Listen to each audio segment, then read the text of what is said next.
Week's top 5 news stories. A judge approved a list of property former Clark County Sheriff Jamie Knoll can sell to start paying back millions in restitution. And top of that list, more than 80 firearms. This is our top story.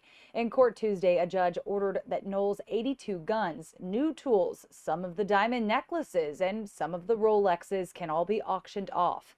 There's a long list of items seized. The judge, though, is not letting everything be released because of the ongoing case against Knoll's estranged wife, Misty, and his daughter, Casey.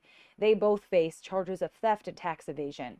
Knoll owes $3.1 million in restitution to 4 government agencies. The judge is also allowing the $75,000 bond Jamie Knoll posted in Clark County to be used towards restitution. For the first time in 15 years, Indiana executed a death row inmate. The convicted quadruple murderer was pronounced dead on Wednesday. This is number 2. Joseph Corcoran was convicted of killing his brother, his sister's fiance, and 2 other men in 1997. It is the first execution in the Hoosier state since 2009.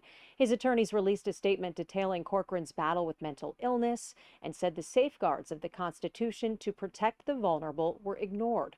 Corcoran's final words overnight were, quote, "Let's get this over with," end quote. There are 8 other death row inmates awaiting execution in Indiana. Animal workers rescued more than a dozen starving horses so hungry they were eating bark from the trees. This comes in at number 3. The Kentucky Humane Society got a call about a dozen horses in Franklin County that were not taken care of. When they got to the farm, there were 13 of them, some standing in knee-deep mud. Several of them were in a pasture that did not have any grass. But now, thankfully, they will be rehabilitated at Kentucky Humane Society's farm in Simpsonville. The equine care team says because some of them were so severely malnourished, feeding them too much too soon could actually hurt or kill them. So it will be a slow process to bring them back to health that could take up to 8 months. Tragedy turned into a point of hope. Yes. I-65 South closed Wednesday night for nearly 10 hours when a semi's trailer caught fire. This is number 4. You can see the cause of the massive traffic jam here. Several of our viewers shared these pictures and videos from the interstate. A semi caught fire in the southbound lanes near Eastern Parkway and backed traffic up until 2 a.m. the next morning.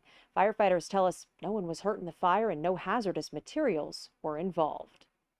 A tariff of 50% on bourbon could take effect next year. This coming from the European Union in number 5. The tariff is dependent on whether an agreement is reached between the U.S. and the EU on aluminum and steel.